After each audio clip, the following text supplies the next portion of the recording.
Alhamdulillahi ala ihsani wa syukru lahu ala taufiqihi wa amtinani. Asyhadu an la ilaha illallah wahdahu la syarika lahu ta'ziman li sya'nih wa asyhadu anna Muhammadan abduhu wa rasuluhu da'ila ridwanih. Allahumma salli alaihi wa ala alihi wa ashabihi wa ikhwanih. Ibu-ibu dan bapak yang dirahmati oleh Subhanahu wa taala, pada pertemuan lalu telah kita bahas tentang hal-hal qada'ul hajah, tentang istinja dan adab-adab buang hajat. Setelah itu penulis lanjut dengan hal-hal pembatal wudu. Ada yang mengatakan karena di antara perkara sunnah yaitu adalah menjaga wudu. Ya. Kata Nabi SAW, tidak ada yang menjaga wudu kecuali mukmin. Jadi di antara sunnah seorang berusaha menjaga wudu. Dan kalau dia sudah buang hajat, maka dia berwudu. Ya. Kalau sudah berwudu, maka dia harus tahu mana yang batalkan wudu agar dia bisa memperbarui wudunya kembali. Tentunya tidak wajib seorang selalu di atas wudu. Seorang hanya wajib wudu kalau melakukan ibadah-ibadah tertentu. Tetapi merupakan sunnah adalah menjaga wudu. Kapan batal? Kalau karena buang hajat, wudu. Kalau sudah wudu, maka perhatikan hal-hal yang bisa membatalkan wudu. Baik, silakan buka di buku terjemahan halaman 44. Halaman 44. Saya bacakan. Walladzi yanqudul wudu'a sittatu asya'. Adapun yang batalkan wudu ada 6 perkara. Pertama, ma kharaja minas sabilain, yaitu yang keluar dari dua jalan. Dua jalan maksudnya depan maupun belakang, maksudnya kubul dan dubur. Disebut yang keluar dari dua jalan. Jalan depan kubul yaitu kemaluan, kemudian jalan belakang dubur, bagian belakang. Yang pertama, yang kedua wa naumu ala ghairi hayatil mutamakkin. Tidur dengan selain kondisi mutamakkin. Kondisi mutamakkin yaitu tidur dalam kondisi duduk, Kalau tidur dalam kondisi duduk itu tidak membatalkan wudu. Yang membatalkan wudu kalau tidur dalam kondisi selain duduk. Berbaring, bersandar, ya. Adapun mutamakkin itu duduk gini, tidur itu tidak membatalkan wudu. Nanti akan kita jelaskan. Yang ketiga, zawalul aqli bisukr au marad, hilangnya akal karena mabuk atau karena sakit. Yang keempat, lamsul mar'ati al ajnabiyyati min ghairi ha'il. Menyentuh wanita yang ajnabiyah itu yang bisa dinikahi, ya, wanita yang bukan mahram tanpa ada penghalang. Ini yang keempat. Yang kelima, wa massu farjil adami bi batinil kaffi. Yang kelima, menyentuh kemaluan manusia dengan telapak tangan. Batinul kaffi itu ini telapak tangan. Bukan belakang, kalau belakang enggak. Itu zahirul kaffi, ini batinul kaffi. Wa masu halaqati duburihi alal jadid. Demikian juga pendapat yang ke-6 adalah menyentuh bukan cuma dubur tapi kelingkaran dubur, ya. Juga membatalkan wudu menurut pendapat Imam Syafi'i yang terbaru. Pendapat Imam Syafi'i yang terbaru.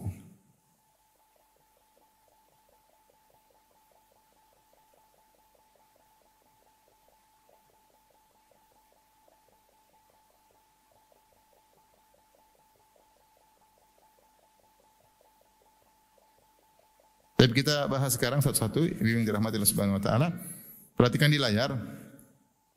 Yang pertama, pembatal wudu tadi apa? Yang keluar dari dua jalan. Dalilnya lihat di bawah, Allah berfirman, "Au jaa ahadum minkum minal ghaid." Itu silakan kalian berwudu jika salah seorang dari kalian kembali dari tempat buang air besar, yaitu habis BAB. BAB. Jadi BAB membatalkan wudu. Kemudian juga dalam hadis kata Rasulullah SAW, lihat halaman 45, la yaqbalullahu salata ahadikum idza ahdatha hatta yatawadda. Allah tidak menerima salat salah seorang dari kalian jika dia berhadas sampai dia berwudu. Ada yang bertanya kepada Abu Hurairah, apakah itu hadas wahai Abu Hurairah? Kata Abu Hurairah, fusaun wa dhuratun. Fusa itu kentut tanpa bunyi, dhurat kentut dengan suara. Dalam satu riwayat Disebutkan Umar bin Khattab radhiyallahu anhu sedang berkhutbah, tiba-tiba dia bilang, innallaha la yastahi minal haq. Sungguhnya Allah tidak malu untuk terkait kebenaran. Bahwasanya saya tadi fusa, saya tadi buang angin. Kemudian dia turun, dia berwudu kembali lagi. Dia turun, dia berwudu kembali lagi. Jadi yang membatalkan wudu di antaranya keluar dari dua jalan, di antaranya kentut, baik yang silent atau yang bunyi. Baik yang silent atau yang non silent ya. Berdering.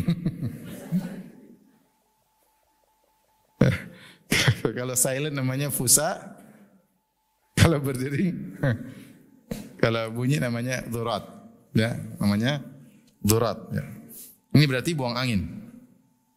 Di antara juga kencing. Ya, dalam hadis Safwan bin Asal radhiyallahu anhu dia mengatakan, amarana Nabi sallallahu alaihi wasallam alla nanza'a khifafana salasata ayyamin wa layaliha.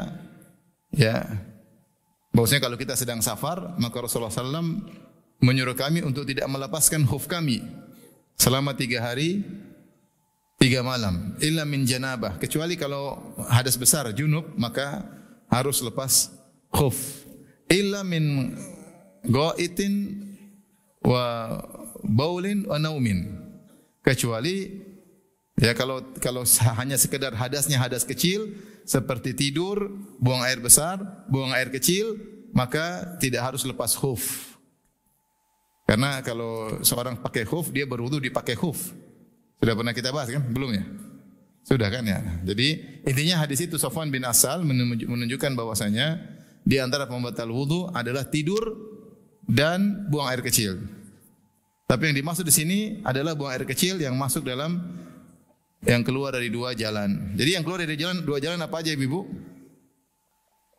Pertama BAB, yang kedua buang air kecil, yang ketiga buang angin, ya, silent maupun non silent. Kemudian yang keempat di antaranya apa? Mani dan juga madhi, dan juga ada namanya wadi. Ini hal-hal yang keluar dari kemaluan, ya, yang keluar dari kemaluan. Baik. Maka dengan ini mazhab Syafi'i mengkiaskan seluruh yang keluar dari 2 jalan, ya. Dalam nas cuma disebutkan apa? Dalam nas cuma disebutkan BAB, buang angin, buang air kecil, ya. Selain itu ada mani, madhi. Selain itu tidak disebutkan, banyak hal yang tidak disebutkan. Contoh apa? Contoh misalnya, ya, buang angin lewat depan. Tidak ada dalilnya secara spesifik, enggak ada. Contoh buang angin lewat depan. Ternyata banyak sebagian wanita terkadang keluar angin dari kubul, bukan dari dubur. Ya, ini bagaimana hukumnya? Kemudian juga misalnya keluar ifrazat, yaitu keputihan. Keputihan juga tidak disebut dalam dalil, ya. Tapi bagi mazhab Syafi'i, semua yang keluar dari depan maupun belakang semuanya membatalkan apa? Wudu. Semuanya membatalkan wudu. Baik, ini mazhab Syafi'i. Nanti akan kita jelaskan khilafnya belakangan. Baik, kemudian kita lanjutkan. Pembatal kedua, tidur dalam kondisi tidak mutamakin. Adapun al-mutamakin, apa ini maksud mutamakin? Saya tulis itu. Kondisi mutamakin yaitu tidur dalam kondisi duduk di mana meletakkan kedua belah pantatnya di tanah, di mana ia tidak terjatuh meski tidak bersandar kepada suatu pun. Artinya dia bisa tidur dalam kondisi begini. Kalau dia bersandar bukan disebut mutamakin lagi. Mutamakin secara bahasa Arab artinya kokoh. Dia tidur kokoh dengan meletakkan dua belah pantatnya di tanah. Mungkin dia bersila. Dia tidur tanpa bersandar, dia bisa tidur. Ya. Seperti ini namanya tidur mutamakin. Menurut mazhab Syafi'i, orang yang tidur begini tidak batal wudunya. Tapi yang batal adalah tidur selain model begini. Namanya disebut ala ghairi hayatil mutamakin. Kalau tidurnya seperti tadi, bersila, kemudian tidur, meskipun ngorok, tidak batal wudu. Tidak batal wudu. Dalilnya apa? Dalilnya datang dalam sebagian riwayat, para sahabat menunggu sholat Isya, Rasulullah belum keluar-keluar. Sampai mereka tertidur, bahkan terdengar suara ngorok. Kepala mereka dingin sampai terdengar suara ngorok di antara mereka. Ketika Rasulullah datang diikomatkan, mereka langsung sholat tanpa berwudu. Mereka langsung sholat tanpa berwudu. Maka ini dalil bahwasanya kalau tidurnya duduk meskipun terdengar suara ngorok maka tidak membatalkan wudu. Kenapa bisa demikian? Karena kata mereka kalau seorang tidurnya seperti itu, kalau mereka mau kentut mereka pasti sadar. Mereka pasti sadar, makanya tidak jadi kentut. Tapi kalau tidurnya berbaring los ya, kentut aman. Maksudnya dia enggak tahan-tahan. Tapi kalau dia duduk dia mau kentut dia harus angkat pantatnya dulu. Nah, kalau dia angkat pantat dia pasti bangun, berarti dia sadar. Nah, oleh karenanya orang yang tidur dalam kondisi duduk dia tidak batal karena dia tidak akan berhadas. Makanya tidur itu sebenarnya bukan hadas, tidur itu mazinnatul hadas. Maksudnya tidur itu adalah potensi berhadas. Kenapa? Karena orang bisa jadi buang angin tanpa dia sadari. Dia lupa kalau dia buang angin ya. Tetapi kalau dia tidurnya mutamakkin, duduk bersila, ini kalau dia mau kentut dia pasti sadar. Dia pasti angkat apa? Pantatnya. Jadi masalah kalau dia mimpi angkat pantat. Terus dia dia kentut dan dia mimpi, dia enggak ingat. Nah, ini repot. Ini masalah ya. Tapi kita jelaskan saja di mazhab Syafi'i namanya tidur mutamakkin. Tidur mutamakkin tadi duduk, dua belah pantat di lantai, dia tidak bersandar kepada apapun dan dia kokoh tidurnya. Nah, itu tidak membatalkan wudu. Yang membatalkan wudu selain itu. Dalilnya apa? Dalilnya dua. Pertama, tadi kisah para sahabat yang menunggu sholat apa? Isya. Mereka duduk sampai kepala mereka begini-begini sampai terdengar suara ngorok dari antara mereka. Di antara mereka ada yang suara ngorok. Ketika qomat mereka langsung sholat tanpa wudu. Kemudian Rasulullah bersabda wikahus sih al-ainan. Situ perhatikan al-ainani, dua mata adalah pengikat dubur. Man nama falyatawadda. Siapa yang tidur maka berwudulah. Wikah itu kayak tali, kalau kita ada tempat air dari terbuat dari kulit, di atasnya diikat. Itu namanya apa? Wikah ya. Sih artinya maksudnya dubur. Maksudnya orang kalau dua mata kalau melek, dia bisa tahan kentut. Bisa enggak? Bisa. Tapi kalau dia tidur dia enggak bisa tahan, seakan-akan ikatannya lepas, kata Nabi sallallahu alaihi wasallam. Kata Nabi dua mata itu pengikat dubur. Kapan dua mata sadar dia masih bisa ikat dubur.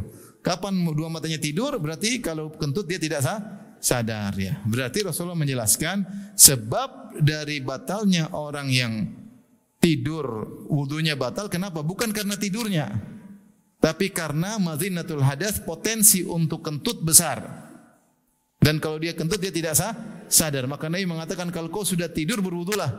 Kenapa? Karena bisa jadi kau kentut kau tidak sadar. Maka disebut tidur bukan hadas tapi mazinnah, yaitu potensi timbul hadas. Dari sinilah ini dalil pertama. Dalil kedua tadi para sahabat ada yang menunggu salat Isya sampai tertidur tapi dalam kondisi duduk. Ternyata mereka tidak berwudu, maka digabungkanlah, dikompromikan oleh mazhab Syafi'i bahwasanya di dalil orang yang tidurnya dengan mutamakkin, tidur tadi itu tidak batal wudu, tidak batal wudu. Tentunya masalah khilaf. Ada dari sebagian ulama yang memandang bukan cara duduk, tapi ditinjau dari kenyenyakan tidur atau tidak. Kenyenyakan tidur atau tidak. Ada yang ditinjau dari cara tidur. Kalau mazhab Syafi'i lebih cenderung kepada cara tidur. Jadi kapan seorang tidur, kemudian selonjoran misalnya, atau dia bersandar, duduk tapi bersandar, meskipun tidurnya baru sebentar, batal wudunya. Ini sisi ditinjau dari cara tidur. Sebagian ulama memandang dengan sifat tidurnya, mustagrik, tenggelam, nyenyak atau tidak. Sehingga mereka mengatakan kalau sudah nyenyak, meskipun duduk batal. Tidur sudah ngelamun, sudah sampai kemana-mana, dalam mimpi sudah makan sate, dalam mimpi sudah ke sana, terus sudah main kemana, ke Madinah, ke Mekah, 2 jam tidur bangun, tidak batal. Kenapa tidurnya duduk. Jadi ada khilaf dengan para ulama, tapi intinya kalau seorang tidur, belum tidur nyenyak, misalnya dia tidur ayam-ayam kata orang, meskipun tidur-tiduran gini, terus tahu-tahu dia pegang penanya jatuh, dia kebangun, itu berarti dia belum tidur pulas. Kenapa? Kalau dia pena jatuh dia sadar, dia kemungkinan kalau buang angin pun dia sadar. Ya. Jadi kalau tidurnya udah pulas, itu baru meskipun duduk lebih baik dia berwudu. Ini sepakat, lebih baik dia berwudu. Masalah batal dengan batal khilaf, tapi lebih baik dia berwudu. Disebutkan ada seorang ulama berfatwa kalau tidurnya duduk tidak batal. Suatu hari dia pergi sholat Jumat. Di depan dia ada orang duduknya tadi bersih lagi nih. Suatu orang itu kentut, sambil duduk bisa kentut. Habis dia bangunkan, Pak, Anda tadi batal mau qomat wudu. Kata dia, kamu yang kentut bukan saya. Habis itu dia fikihnya berubah. Maka dia bilang masalah batal wudu atau tidak ketika tidur bukan dari posisi tidur, tapi dari sifat tidurnya. Kalau nyenyak, sudah mimpi kemana-mana, anggap saja batal. Paham ibu? Ya, tapi kalau orang tidur dalam kondisi duduk, kemungkinan tidak batal kuat. Karena yang biasa kalau sudah duduk mau buang angin agak susah, dia harus angkat kanan atau angkat kiri atau angkat dua-duanya sekaligus ya. Baik. Ini adalah yang kedua, pembatal wudu. Berikutnya pembatal wudu. Yang ketiga atau yang ketiga adalah tadi apa yang ketiga? Hilang kesadaran ini. Dikiaskan dengan hilangnya akal. Kalau tidur aja bisa batalkan wudu, apalagi kalau hilang akal. Dia sudah tidak ngerti apa yang dia lakukan. Ya. Bahkan hilang akal lebih parah daripada tidur. Dan sebabnya banyak. Hilang akal itu banyak. Hilang akal sebabnya diantaranya karena mabuk, syukur mabuk. Diantaranya karena sakit. Di antaranya karena gila. Di antaranya karena pingsan. Ini semua disebut dengan hilang akal. Mungkin mabuk. Mungkin sakit ya, sakit karena sama dengan pingsan. Bikin apa pingsan? Bisa karena gila. Ini semua disebut hilang akal ya. Kalau sakit mungkin kita bilang apa? Apa namanya? Ya karena pingsan. Ada orang yang sakit seperti kena malaria. Dulu di Papua ada malaria. Orang ke sana biasanya kena malaria. Kalau ada malaria tertentu, itu bisa bikin orang seperti gila. Tapi dia bukan orang gila. Dia cuma sakit demam tinggi. Akhirnya dia apa? Bukan ngigo. Memang dia masih sadar. Ngelantur. Apa namanya? Ngelantur apa? Jadi dia udah nggak tahu apa yang dia ucapkan. Saking panasnya yang dia alami. Ini contoh akalnya hilang karena apa sakit. Nah ini semua membatalkan wudu. Dalilnya apa? Dalilnya kias. Kalau tidur saja membatalkan wudu, apalagi kehilangan akal. Apalagi kehilangan akal. Paham ibu? Baik. Kita lanjut yang ketiga. Yang keempat ya. Saya ulangi, jadi kalau mazhab Syafi'i, kalau tidur mutamakin, tidurnya duduk, batal wudu atau tidak? Batal wudu atau tidak? Tidak. Tapi kalau dia mimpi panjang, dianjurkan. Mazhab Syafi'i juga mengatakan dianjurkan berwudu, tapi mereka bilang tidak batal. Paham? Batal itu kalau tidurnya selain duduk. Kenapa? Karena tidur itu bukan hadas, tapi dia mazinah, potensi. Tapi intinya kalau lebih hati-hati kapan kita tidur meskipun duduk, kalau udah mimpi kemana-mana, mending kita berwudu. Sebaliknya kalau kita tidur tidak duduk tapi belum nyenyak, masih kerasa apa yang diobrolin sebelah, itu namanya kita belum nyenyak. Itu tidak membatalkan wudu. Kenapa? Karena kalau kita buang angin kita pasti sadar. Kita pasti sadar. Jadi ada orang di antara cerita yang menakjubkan, saya pernah safari dakwah dengan seseorang. Dia supir, saya tidur. Dia di depan, di belakang saya ada anak istri satu mobil. Kita sempat dulu, udah lama sekali, mungkin 20 tahun lalu ya. Jadi jalan dari Jakarta sampai Jawa Timur, sampai Gresik. Saya lagi jalan di kegelapan, masuk di hutan-hutan. Tahu-tahu saya dengar suara ngorok. Saya periksa, istri enggak, anak enggak, supir yang lagi ngorok. Wah, Masya Allah, wali nih. Ngorok tapi bisa, baru saya lihat ada orang ngorok bisa bawa mobil. Jadi saya tahu bahwasanya orang ngorok tidak mesti pulas. Terkadang dia ngorok tapi sambil kesadar gitu lagi. Ya, benar atau tidak? Benar. Berarti ngorok tidak tanda pulas karena dia terkadang muncul di awal tidur. Begitu kita ada ngorok orang udah tenggelam. Gini-gini dia tetap tidak bangun karena masih tenggelam ya. Tapi ada ngorok yang muncul di awal tidur ya. Tapi intinya itu terjadi ternyata ini supir ngorok tapi bisa bawa mobil. Saya bangunkan baru dia sadar. Bahaya ya. Baik, kita lanjutkan. Jadi kalau ibu-ibu naik mobil dari Malang ke Surabaya, duduk di belakang. Terus kursinya disandarin begini. Terus mimpi. Batal atau tidak? Batal karena tidak duduk begini. Makanya kalau nggak mau batal duduknya begini. Supaya tidak ketiduran. Baik, kalau kursinya disandarin terus tidur tapi masih dengar kanan kiri, batal atau tidak? Tidak, karena belum tidur. Yang keempat, ibu-ibu kita lanjut. Menyentuh wanita ajnabiyah. Ajnabiyah maksudnya yang bukan mahram. Yang bukan mahram maksudnya yang bisa dinikahi tanpa ada penghalang. Tanpa ada penghalang. Menurut mazhab Syafi'i mutlak kalau seorang laki-laki menyentuh wanita yang bukan mahramnya dan wanita tersebut artinya bisa menimbulkan syahwat. Misalnya anak perempuan umur SMP meskipun atau 6 SD meskipun belum balik, dia belum balik. Tapi seorang bisa bersyahwat dengan anak umur kelas 6 SD, bisa atau tidak? Bisa. Apalagi sekarang anak cepat-cepat besar ya. Jadi seperti ini kalau tersentuh batal otomatis dengan syahwat atau tanpa syahwat.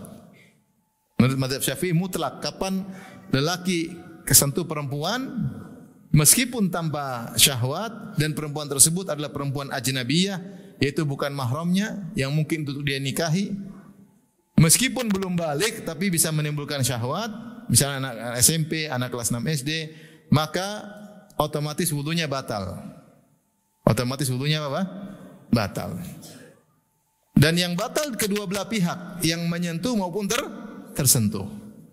Jadi kalau seorang laki-laki enggak sengaja kesentuh wanita, enggak sengaja, enggak ada syahwat, enggak ada apa-apa, kesentuh langsung batal. Sang laki batal, sang wanita juga batal.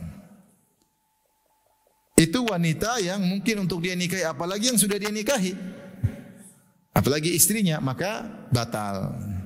Jadi aturannya yang tidak membatalkan hanyalah wanita yang mahram. Dia menyentuh adik perempuannya, dia menyentuh ibunya, dia menyentuh neneknya. Dan mahram tersebut dengan mahram apapun. Apakah dengan nasab, apakah dengan musaharah, apakah dengan persusuan. Nanti kita jelaskan. Baik.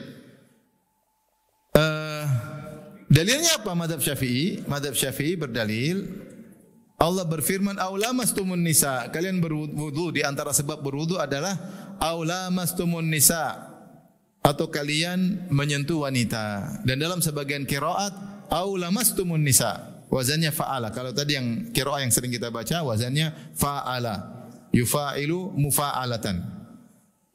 Ada dalam qiraat yang lain lamasa wazannya masdarnya lamsun. Menyentuh, dan berdasarkan bahasa ini, qiraat ini, maka menyentuh sekedar menyentuh membatalkan wudu. Paham ibu-ibu? Sekarang saya jelaskan mazhab Syafi'i. Mazhab Syafi'i menyentuh sekedar menyentuh batal atau tidak? Batal. Harus syahwat atau tidak? Tidak ada syarat. Pokoknya nyentuh syahwat sengaja enggak sengaja, pokoknya kesentuh laki-laki dengan perempuan batalkan wudu. Jika wanita yang disentuh bukan mahram. Dan wanita tersebut mungkin untuk menimbulkan syahwat. Beda kalau anak kecil enggak. Anak kecil 3 tahun, 4 tahun, 5 tahun enggak. Tapi kalau sudah mulai besar, mulai 8 tahun, 7 tahun, 6 tahun, ini bisa menimbulkan apa? Syahwat. Maka ini juga membatalkan wudu. Kalau yang wanita yang bisa menimbulkan syahwat aja yang membatalkan wudu, apalagi istrinya sendiri. Maka membatalkan wudu. Tidak membatalkan wudu kalau wanita tersebut mahramnya. Paham? Mahar ini ada khilaf, tetapi pendapat yang lebih kuat menurut mazhab Syafi'i disyaratkan bukan mahram. Kalau mahram tidak batalkan wudu. Mahram itu yang dilarang untuk dinikahi ada 3 sebabnya. Ngerti enggak ibu-ibu? Di antaranya karena nasab, yang kedua karena pernikahan, yang ketiga karena persusuan. Karena nasab maksudnya sedarah, dulur sedarah. Misalnya ibu kita, adik perempuan kita, bibi kita, khalah kita, tante kita, ammah kita. Ini semua adalah mahram karena nasab. Ponakan kita, cucu kita, saudari sebapak, saudari kandung, saudari sebapak, saudari seibu, ini semua mahram karena nasab. Sepupu bukan, sentuh sepupu batal. Karena sepupu bukan mahram. Yang kedua mahram karena pernikahan. Mahram karena pernikahan misalnya ibu mertua. Ibu mertua, mantu perempuan, itu semua mahram.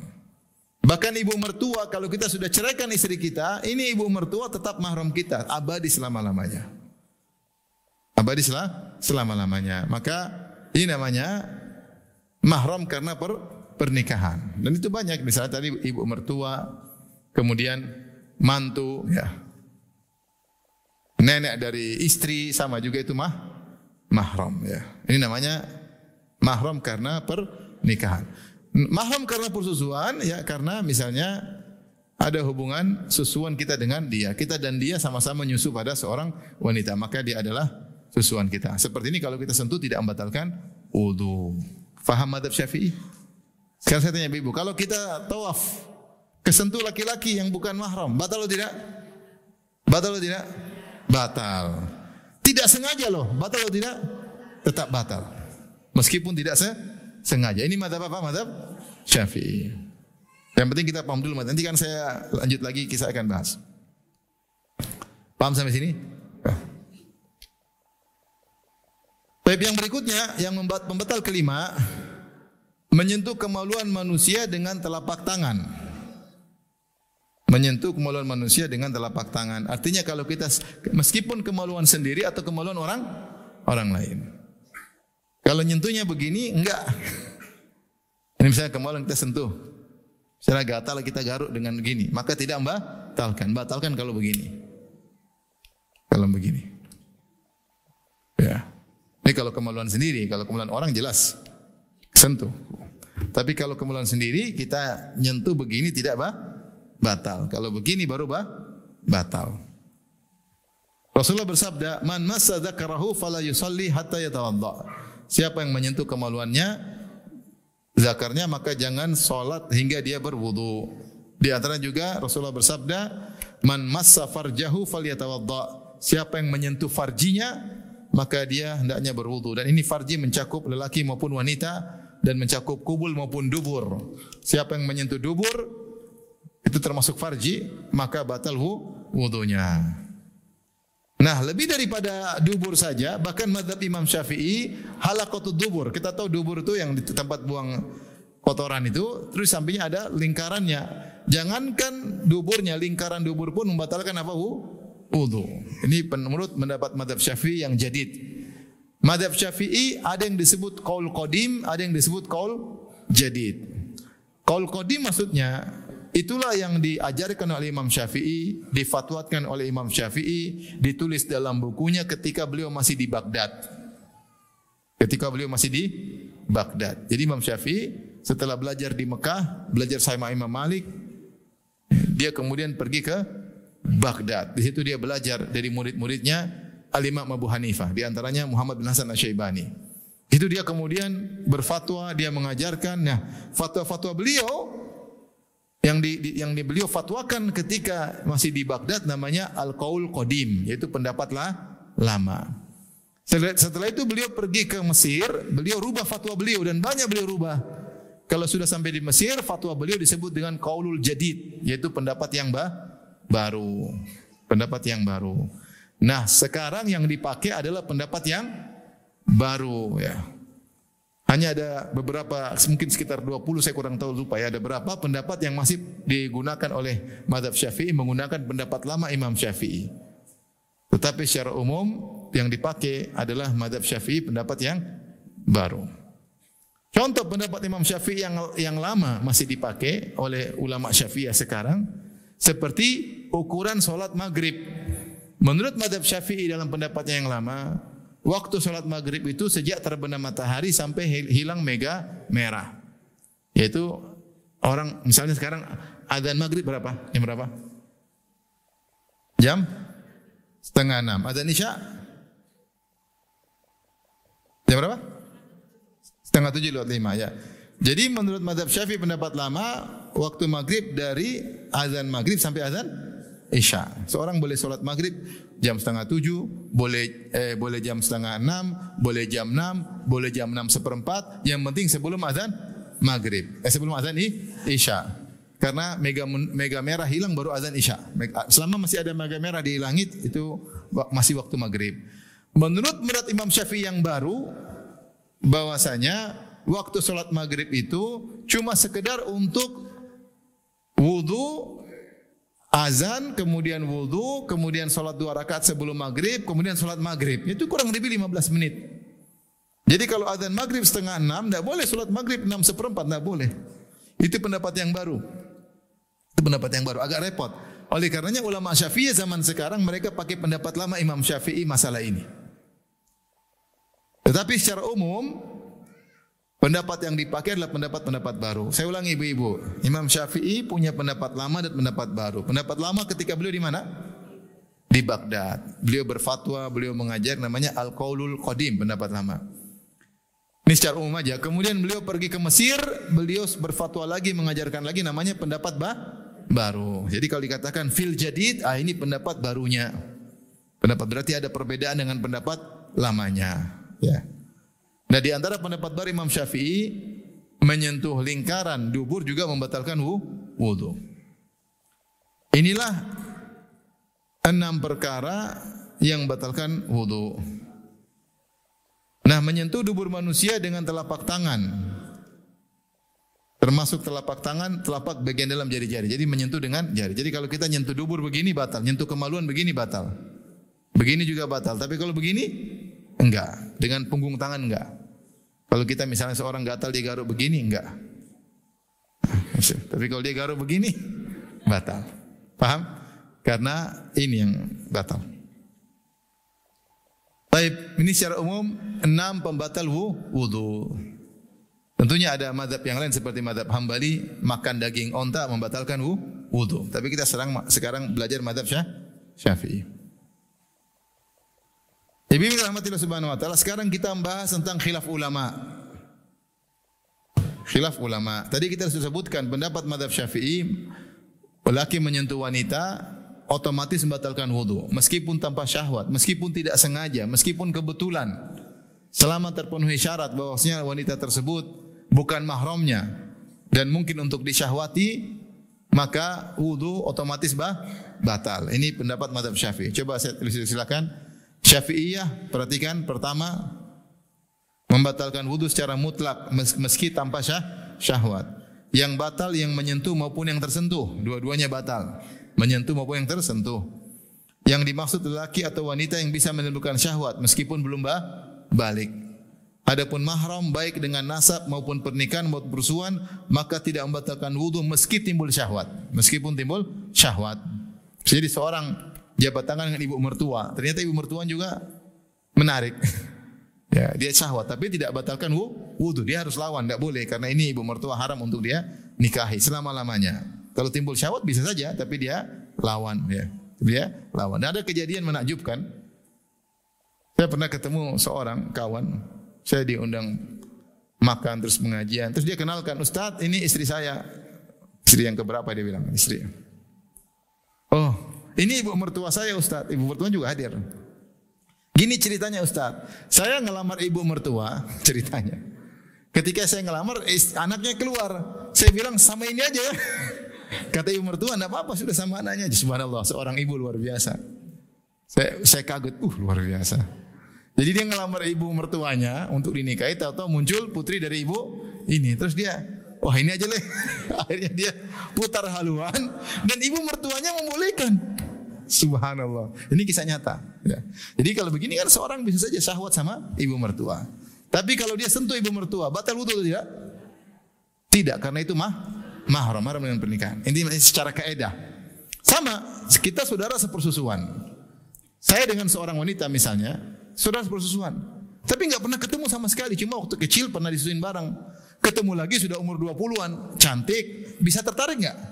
Bisa, sangat bisa. Makanya para fuqaha mengatakan kalau saudara persusuan jangan terlalu dekat karena beda dengan ketika saudara kandung, beda. Meskipun kalau saya sentuh dia, meskipun menimbulkan syahwat, tidak batalkan wudu. Kenapa? Karena dia saudara susuan.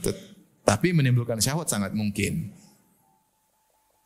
Jadi kalau selama mahram batal wudu atau tidak? Tidak. Ini pendapat mazhab Syafi'i. Taib. Pendapat Malikiyah dan Hanabilah, perhatikan yang kedua, mereka mengatakan secara umum menyentuh wanita tidak membatalkan wudu kecuali ada syahwat. Dia menyentuh istrinya, dia tidak sengaja menyentuh sepupunya, tidak sengaja menyentuh orang ketika tawaf. Maka ini kalau syahwat baru batal wudu. Kalau tidak syahwat tidak batal wudu. Ini lebih ringan, lebih ringan. Yang lebih ringan lagi mazhab Hanafiyah. Mazhab Hanafiyah mengatakan menyentuh syahwat enggak syahwat tidak batal wudu. Batal wudu itu kalau jima. Mereka menafsirkan aula mastumun nisa atau kalian menyentuh wanita maksudnya menjimai wanita. Adapun sentuh tentunya mereka ada yang mubasyarah fahisyah maksudnya kalau meskipun tidak jima tapi sentuhan yang berlebihan yang seperti itu lain cerita. Tapi kalau secara umum menyentuh dengan syahwat atau tanpa syahwat tidak membatalkan wudu. Yang membatalkan wudu cuma kalau jima. Mereka tafsirkan la mastumun nisa dengan jima. Mana yang lebih kuat dari tiga pendapat ini secara umum? Wallahu alam bisawab, saya lebih cenderung kepada mazhab Hanafiyah. Bahwasanya yang dimaksud oleh Allah dengan aula mastumun nisa maksudnya atau kalian menjimai apa? Istri. Dan itu adalah tafsir Ibnu Abbas. Saya punya salaf yaitu Ibnu Abbas. Ibnu Abbas menafsirkan semua dalam Al-Qur'an yang artinya menyentuh maksudnya jima, itu kata kiasan. Contoh Allah sebutkan dalam beberapa kata yang sentuhan tapi maksudnya adalah jima. Contoh maknanya seperti mas. Mas artinya menyentuh. Kata Allah, wa idza talaqtumun nisaa min qabli an tamassuhunna wa qad faradtum lahunna fariidhah fanisu ma faradtum illa ayafuna aw yafu alladhi bi yadi uqdatun nikah. Kata Allah, jika engkau menceraikan wanita min qabli an tamassuhunna sebelum kau menyentuh, maksudnya menyentuh. Menyentuh itu maksudnya apa? Sebelum dijimai. Ini contoh satu kata. Kata Ibnu Abbas semua kata dalam Al-Qur'an menyentuh itu kata kiasan maksudnya apa? Jima, faham? Contoh lagi mubasyarah. Mubasyarah itu pertemuan kulit dengan kulit secara bahasa. Mubasyarah. Cumbu kulit dengan kulit. Kata Allah Subhanahu wa taala wala tubashiruhunna wa antum aakifuna fil masajid. Janganlah kalian menyentuh istri kalian sementara kalian sedang iktikaf di masjid. Yang dimaksud adalah jangan kalian menjimai istri kalian sementara kalian sedang beriktikaf. Siapa yang iktikaf pulang ke rumah jima, iktikafnya batal. Adapun kalau dia pulang ke rumah cuma untuk makan, buang hajat, balik lagi, kalau memang masjid tidak menyediakan, zaman dahulu di masjid kan tidak ada maksudnya apa yang disediakan, maka boleh seorang keluar ke rumahnya untuk keperluan kesehariannya lalu balik lagi, itu iktikafnya tidak batal. Mungkin dia datang ke rumah, dia sentuh istrinya, mungkin dia cium istrinya, dia balik enggak batal. Tapi kalau dia hubungan sama istrinya, iktikafnya batal. Di sini Allah menggunakan lafal mubasyarah. Janganlah kalian menyentuhkan kulit kalian dengan kulit istri kalian kalau kalian sedang iktikaf. Apa yang dimaksud dengan menyentuh di situ? Jima. Nah, sama dengan aula mastumun nisa. Aula mastumun nisa atau kalian menyentuh wanita, kata Ibnu Abbas maksudnya adalah apa? Jima. Paham? Baik. Adapun mazhab Syafi'i, mereka juga berdalil karena tafsir Ibnu Abbas bertentangan dengan konsekuensi lughah, konsekuensi bahasa. Kenapa? Karena lamas dalam bahasa Arab artinya menyentuh. Meskipun ada tambahan, ada kalimat huruf alif lamas, tetapi dalam qiraah yang lain lamas itu lams, sentuh. Makanya dalam qiraah, perhatikan sini, dalam qiraah disebut lamas bukan lamas. Lamas mungkin ada menunjukkan jima, tapi kalau lams menyentuh. Yang kedua, Rasulullah nahaan bai'il mulamasah. Bai'il mulamasah itu megang aja, megang. megang saya beli tanpa mungkin diperhatikan itu mulamasa. Mulamasa maknanya sentuh. Kemudian juga Rasulullah bersabda, wal yad tazni wa zinaha lamsu. Kata Nabi, tangan juga bisa berzina dan zinanya adalah menyentuh. Dari sini Madzhab Syafi'i mengatakan sekedar menyentuh membatalkan wudu. Mana yang lebih kuat di antara kedua pendapat ini? Yang satu berpendapat dengan tafsir sahabat, yang satu berpendapat dengan konsekuensi bahasa. Nah, ternyata hadis-hadis mendukung pendapat pertama. Di antaranya dalam hadis Rasulullah sallallahu alaihi wasallam ketika salat di malam hari, dan situ rumah Nabi sempit, maka karena space tidak ada, Aisyah di depan Nabi. Jadi Nabi salat, Aisyah di depan. Kalau Nabi mau sujud, Nabi sentuh kaki Aisyah, maka Aisyah radhiyallahu anha kemudian melipat kakinya, Rasulullah sujud. Kalau sudah sujud, dia menjulurkan lagi kedua kakinya. Jadi Aisyah menunggu disentuh oleh Nabi dulu baru lipat kaki. Kenapa kata Aisyah? Wa kanatil buyutu laisa fiha masabih. Karena di rumah-rumah ketika itu tidak ada lampu-lampu. Jadi saya enggak tahu kapan Nabi mau ruku, kapan Nabi mau sujud. Saya hanya tahu Nabi mau sujud kalau Nabi sentuh. Faham ini? Nabi sentuh dan Nabi lanjutkan salat. Yang disentuh istrinya. Boleh dinikahi enggak? Sudah dinikahi malah. Kalau madzhab Syafi'i batal. Nah, ternyata tidak batal, Rasul lanjutkan salat. Nah, madzhab Syafi'i bagaimana menyikapi hadis ini? Kata mereka, itu Rasulullah sentuh dengan penghalang, dengan kain. Tetapi agak jauh. Zahirnya tidak pakai kain. Kalau pakai kain pasti mungkin Aisyah sebutkan informasi Rasulullah sentuh aku dengan ada penghalang kain. Tapi ini masih mungkin Rasulullah sentuh pakai kain. Lihat kemungkinan kedua, hadis dalam Sahih Muslim. Aisyah bangun di malam hari, gelap. Maka dia cari-cari Nabi. Nabi mana? Ternyata dia dapati Nabi sedang sujud dan Aisyah menyentuh kedua kaki Nabi sedang tegak. Aisyah sentuh, oh di sini Nabi. Baik, kira-kira Aisyah waktu nyari Nabi pakai bawa kain enggak? Enggak, kemungkinan besar enggak. Maka dia bangun, masa cari kain dulu enggak? Atau sambil pegang roknya nyari-nyari itu enggak. Ya, dia cari biasa dan kemungkinan besar tangan dia akan menyentuh langsung kaki Nabi. Ternyata Nabi masih lanjut salat. Ini menunjukkan bahwasanya sentuhan tidak membatalkan wudu. Ada satu dalil yang Imam Syafi'i, seandainya dalil itu sahih, kata Imam Syafi'i, saya berpendapat tidak batal wudu. Itu hadis riwayat Ibu Daud. Hadisnya kana Nabi sallallahu alaihi wasallam yuqabbilu ba'dha nisa'i wa yadhhabu wa yusalli wa la yatawadda. Nabi mencium sebagian istrinya, ini hadis Aisyah. Ditanya siapa itu istrinya? Maksudnya Aisyah sendiri. Jadi Rasulullah kebiasaan dia kalau mau ke masjid dia cium dulu Aisyah, cium di bibir. Kemudian dia lanjut, setelah itu dia pergi ke masjid dan dia cium di bibir dengan syahwat, yang namanya sayang. Cium, kemudian Rasulullah tidak wudu langsung salat jadi imam. Ini hadis kata Imam Syafi'i, kalau dia sahih, saya berpendapat dengan hadis ini. Kemudian Al-Baihaqi juga mengatakan kalau sahih, Imam Syafi'i berpendapat dengan hadis ini. Namun menurut Imam Syafi'i hadis tidak sahih. Ternyata kemudian dibahas oleh para ulama dan ternyata banyak ulama yang mensahihkan hadis ini. Banyak ulama yang mensahihkan hadis ini. Jadi ulama-ulama besar ya. Di antaranya ulama sekarang seperti Ahmad Syakir. Tapi intinya kalau hadis ini sahih selesai. Bahwasanya dia adalah nas pemutus dalam perselisihan. Karena Nabi mencium Aisyah dan ciumannya kemungkinan besar dengan apa? Syahwat. Kemudian dia pergi ke masjid dan hadis ini yang benar hadisnya sahih. Tapi intinya Allah alam bisawab, kalaupun hadis ini dhaif, kita masih ada hadis yang lain tadi. Aisyah ketika bangun tidur kemudian apa? Cari kaki Nabi. Kemudian dia sentuh, kemungkinan besar dia sentuh tanpa memegang apa? Kain. Ya. Dan ada tafsir dari Ibnu Abbas bahwasanya yang dimaksud dengan menyentuh adalah jima. Dan ini pendapat mazhab apa tadi saya bilang? Mazhab Hanafi. Dan ini yang saya sampaikan fatwanya ini yang saya sampaikan bahwasanya menyentuh wanita tidak membatalkan wudu. Ini pendapat lebih ringan. Adapun pendapat mazhab Syafi'i agak susah. Makanya orang kalau tawaf sudah susah. Kalau tawaf kesentuh laki-laki, batal tawafnya. Sentuh laki-laki, batal wudunya. Orang di sana kan desak-desakan apalagi musim haji. Apalagi pakaian ihram laki-laki kan kebuka ininya. Kesentuh sangat mungkin. Kakinya kesentuh. Saya pernah tawaf, ini saya cerita saya lagi tawaf. Tahu ada pegangan dari belakang saya gini. Perempuan. Nenek-nenek ternyata dia bertumpu. ya saya madhab Hanafi aman. Saya mau lepas, kasihan dia jatuh. Nah, akhirnya dia tawaf pegang saya, nenek pegang. Dia nggak peduli, mungkin dia juga madhab Hanafi. Emang gue pikirin katanya. Jadi kalau madhab Hanafi lebih apa? Lebih ringan ya. Lebih ringan. Allah alam bisawab, tapi itulah pendapat perselisihan para ulama. Jadi kalau ada orang sentuh batal ya itu madhab Syafi'i, bukan madhab ini, madhab juga kuat.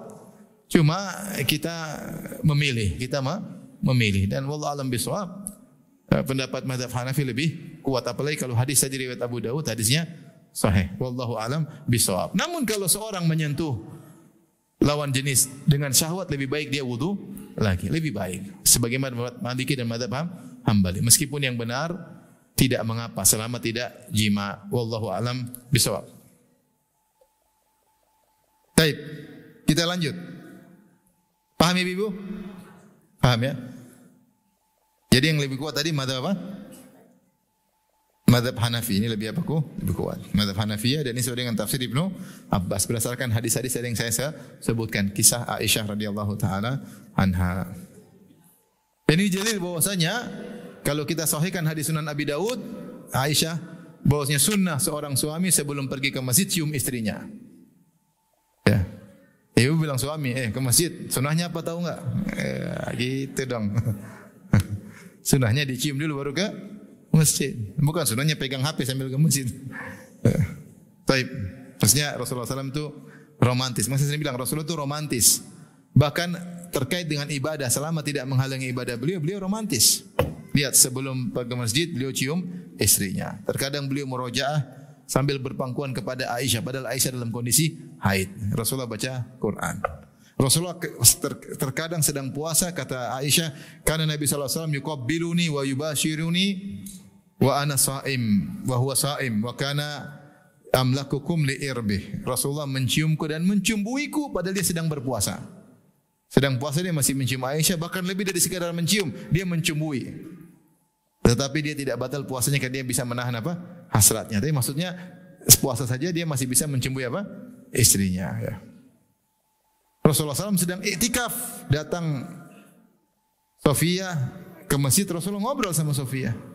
Dia putuskan sebagian ibadahnya untuk bisa menyenangkan apa? Istrinya. Baru diantar pulang. Itulah Rasulullah SAW. Rasulullah SAW sedang iktikaf, dia masih mengeluarkan kepalanya dari badannya di masjid, kepalanya dimasukkan ke rumahnya. Karena dinding rumah Nabi satu dinding dengan Masjid Nabawi. Jadi Rasulullah masukkan Aisyah dari dalam rumah, sisir rambut Nabi, dibersihkan rambut Nabi. Itu istri yang soleha begitu. Ngurusin rambut suami, sisirin rambut suami. Kasihan suaminya nyisir sendiri, kasihan. Mas, bang punya istri nggak sih bang? Kok nyisir sendiri? Aisyah kasih parfum ke Nabi SAW. Anda kasihan laki-laki sendiri. Punya istri nggak? Punya istri, biar istri yang semprot. Biar istri yang apa? Semprot. Itu namanya istri. Fungsikan istri sebagai istri. Jangan cuma jadi apa? Boneka yang dikasih kalung emas doang. Fungsikan, suruh semprot kalau mau pergi. Istri yang soleha begitu. Jadi ibu istri soleha, jangan lupa kalau suami pergi di semprot. Jangan di mulutnya ya, di bajunya. Baik, kita lanjut. Perkara berikutnya tentang keluar angin dari kemaluan. Apakah membatalkan wudu atau tidak? Ini di antara perkara yang dibersihkan oleh para ulama. Baik. Sebab khilaf ulama, perhatikan. Kita tahu namanya angin biasanya atau kentut itu keluar dari depan atau dari belakang? Dari belakang, dari dubur. Dan itu batalin wudu. Itu kentutnya najis atau tidak ibu? Enggak lah, kentutnya enggak, kan cuma angin. Kalau kita tangkap enggak najis, enggak. Tapi maksudnya dia keluar dari sumber najis, dia keluar dari sumber najis, ya, sehingga batal wudu. Nah sekarang jika keluar dari depan, dan ini mungkin sering dialami oleh wanita. Kalau laki-laki saya enggak pernah mengalami, tapi kalau perempuan kadang-kadang keluar angin dari depan. Maka ini jadi khilaf di kalangan para ulama, apakah yang dianggap batal wudu adalah semua yang keluar dari sabilain? Dan itu keluar dari sabilain, dari depan, kubul dan dubur. Ataukah yang dianggap adalah yang biasa keluar, bukan yang jarang. Ini ada khilaf. Makanya ada khilaf dengan para ulama, bagaimana kalau keluar dari dubur, kubul, misalnya batu. Ada batu, batalin wudu enggak? Ya. Kalau mazhab Syafi'i semua yang keluar apapun bentuknya dari depan belakang batalin wudu. Meskipun yang jarang keluar, contohnya batu keluar batalin wudu. Kalau sebagian mazhab lain enggak. Ini tidak dianggap pembatal wudu karena ini perkara yang jarang terjadi. Jadi menurut mazhab Syafi'i semua yang keluar depan belakang membatalkan wudu. Ada yang dinaskan, ada yang dikiaskan. Yang dinaskan itu datang dalam dalil, yang dikiaskan itu yang tidak disebut dalam dalil tapi dianalogikan. Sehingga semua yang keluar. Oleh karenanya menurut mazhab Syafi'i, kalau angin keluar dari depan, itu berarti keluar dari dua jalan enggak? Iya, berarti batal atau tidak? Batal. Maka mazhab Syafi'iyah perhatikan membatalkan wudu. Mazhab Hanafiyah dan Malikiyah tidak membatalkan wudu. Karena yang membatalkan wudu adalah yang keluar dari sumber najis yaitu dubur. Allah alam bisawab, saya lebih cenderung kepada pendapat Malikiyah Hanafiyah. Karena untuk mengatakan wudu itu batal butuh nas yang tegas. Dan kita tahu kalau angin jelas fusa wa durat, bahasa Arab fusa durat itu maksudnya buang angin dari belakang, baik silent maupun non silent. Itu yang batal. Adapun kalau dari depan itu bukan kentut, itu angin keluar. Tapi bukan dikatakan apa? Kentut. Makanya tidak berbau seperti dari belakang. Maka berbeda, maka tidak bisa dianalogikan. Karena yang dari keluar di depan tidak berbau sebagaimana bau dari belakang. Faham? Allah alam bisawab. Jadi kalau angin keluar dari depan, dan ini banyak sebagian wanita mengalami, sehingga harus wudu lagi. Kalau mazhab Syafi'i demikian. Allah alam, saya lebih cenderung bahwasanya tidak membatalkan wudu. Paham ibu-ibu? Tapi kita lanjut. Khilaf berikutnya tentang keputihan.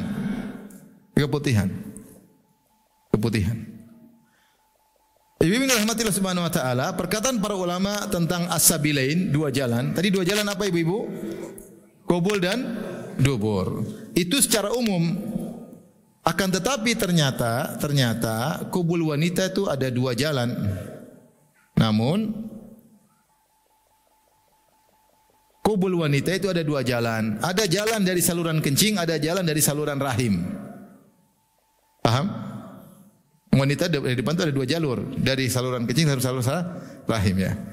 Adapun yang keluar dari saluran kencing, maka ini membatalkan wudu dan dia najis. Ya. Kecuali mani kecuali mani. Tapi dari saluran kencing semuanya najis dan semuanya batalin wudu. Contohnya adalah kencing, baul dan al-wadyu. Al-wadyu itu cairan yang keluar setelah kencing. Setelah kencing ternyata masih ada cairan lain yang keluar, mungkin sejenis kencing atau lain, mungkin lebih kental, wallahu alam bisawab. Ini najis dan membatalkan wudu karena dia keluar dari saluran kencing. Tapi sekarang yang keluar dari saluran rahim, perhatikan nomor 2. Nomor 1, nomor 2. Ada yang keluar dari saluran rahim. Yang keluar dari saluran rahim ada dua macam. Pertama, keluar karena syahwat. Keluar karena syahwat seperti air mani. Air mani itu wanita keluar mani juga. Misalnya ketika dia orgasme keluar apa? Mani karena syahwat. Maka ini suci tapi harus mandi wajib karena hadas besar. Mazhab Syafi'i mengatakan air mani itu suci, tidak najis.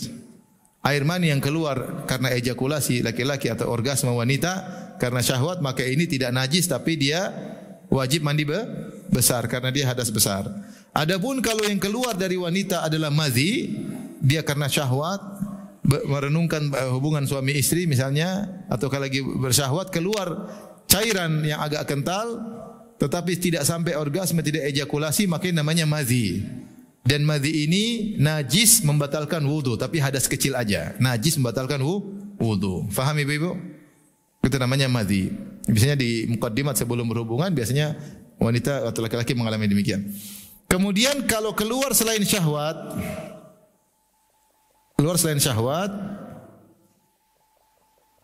seperti keputihan. Seperti apa keputihan? Keputihan itu bukan di saluran kencing dia, tapi dia di saluran rahim. Maka ini yang kita sedang bahas. Keputihan bagaimana? Jumhur ulama berpendapat keputihan itu membatalkan wudu.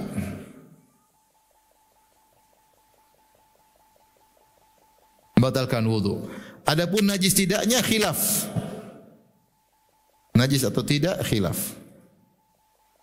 Ada khilaf. Saya lebih cenderung bahwasanya tidak najis. Tetapi membatalkan wudu. Baik.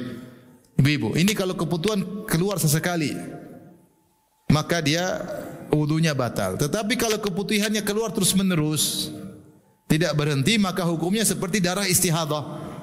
Seperti darah istihadah. Saya ulang. Jika keluar terus-menerus, ini paham sampai sini, Ibu? Ini paham enggak ini? Ibu sekarang paham-paham terus karena enggak ada ujian. Ada ujian lagi enggak? Enggak apa-apa, enggak harus benar semua, Ibu-ibu. Salah semua pun enggak ada masalah. Yang penting murajaah. Karena ilmu bil murajaah. Nanti pertemuan berikutnya ada ujian ya. Meskipun 5 menit, 10 menit salah enggak apa-apa, yang penting kita ingat-ingat masa lalu. Paham? Baik. Jadi keputihan kalau dia keluar hanya sekali-sekali, maka keputihan tersebut ya membatalkan wudu. Tapi kalau dia terus-menerus, maka dialah keputihan yang merupakan uzur, seperti darah istihadah. Maka seorang hanya berwudu ketika masuk waktu salat. Setelah waktu salat dia salat sunnah meskipun keluar tidak batal, karena seperti darah istihadah. Nanti akan ada waktunya kita bahas masalah darah. Paham ya, Ibu? Jadi istihadah batalin wudu enggak? Keputihan batalin wudu enggak? Batalin wudu. Najis atau tidak? Khilaf. Ada yang bilang najis, ada yang bilang tidak. Saya cenderung pada tidak najis. Baik. Di antara yang dipersiapkan oleh para ulama adalah yang terakhir kita bahas adalah tentang makan daging onta.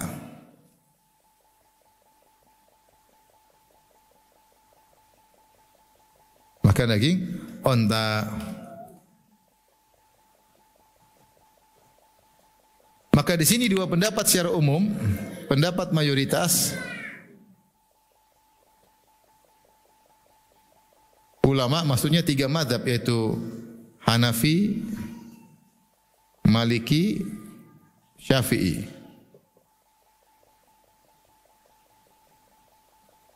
Tidak membatalkan wudu.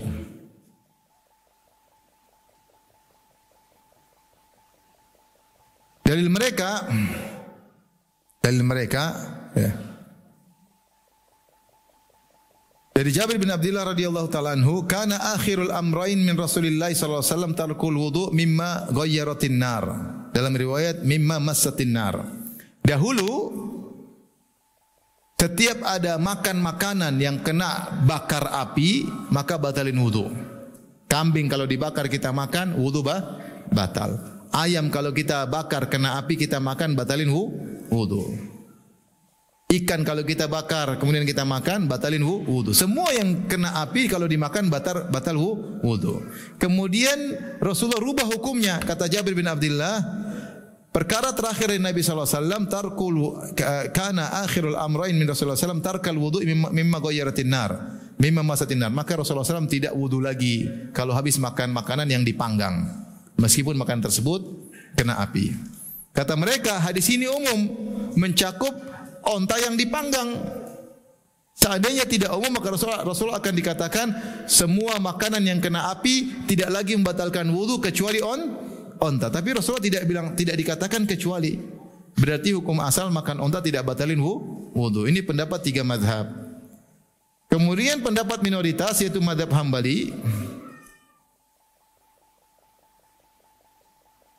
bahwasanya membatalkan wudu. Makan daging onta membatalkan wudu. Kalau minum susu onta enggak. Kalau makan dagingnya baru batal wudu. Tapi alhamdulillah ini khilaf tidak terlalu penting karena kita enggak ada makan onta di sini.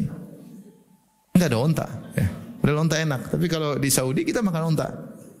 Onta termasuk masakan favorit yang saya suka ya. Adapun dalil mereka dalam satu hadis riwayat Muslim, saya bacakan, Jabir bin Samurah, ana rajulan sa'ala Rasulullah sallallahu alaihi wasallam atawadda'u min luhumil ghanam, ya Rasulullah, apakah saya berwudu gara-gara makan daging kambing? Kata Rasulullah, in syi'ta fatawadda' wa in syi'ta fala tatawadda'. Kalau kau mau berwudu silakan, kalau enggak juga enggak apa-apa. Jadi enggak apa-apa, kita habis makan daging kita wudu lagi boleh, tapi tidak wajib. Qala, kemudian dia bertanya lagi, atawaddau min luhumil ibil? Apakah saya kalau habis makan daging unta saya berwudu? Kata Nabi, na'am, iya. Fatawadda min luhumil ibil. Maka wudulah karena makan daging onta. Dia bertanya lagi, usolli fi marabidil ghanam? Apakah saya solat di kandang kambing? Kata Nabi, na'am, tidak apa-apa solat di kandang kambing meskipun mungkin ada sedikit-sedikit kotoran ya, dan kotoran sebagian masalah khilaf, tapi menurut mazhab Hambali bahwasanya kotoran kambing tidak najis. Kemudian ditanya lagi, usolli fi mabarikil ibil? Apakah saya boleh solat di kandang onta, tempat diikatkan onta? Kata Nabi, la, tidak. Yang jadi perhatian di sini bahwasanya Rasulullah ketika ditanya apakah saya berwudu dari makan onta, kata Rasulullah berwudulah. Maka di sini dalil dari mazhab Syafi'i, mazhab Hambali bahwasanya makan daging onta membatalkan wudu. Baik, demikian saja Ibu yang dirahmati Allah Subhanahu wa taala. Kita ulangi, sekarang batalkan wudu ada 6 menurut mazhab Syafi'i. Yang pertama apa? Yang keluar dari kubul dan dubur. Yang kedua tadi apa? Hah? Apa? Tidur. Tidur yang ghairu mutamakkin. Yang ketiga, suaranya rame enggak jelas. Yang ketiga adalah gila, hilang akal. Yang keempat, itu wanita tanpa penghalang, tanpa kain, tanpa plastik, menyentuh langsung. Yang kelima, menyentuh kemaluan manusia dengan telapak tangan, ya.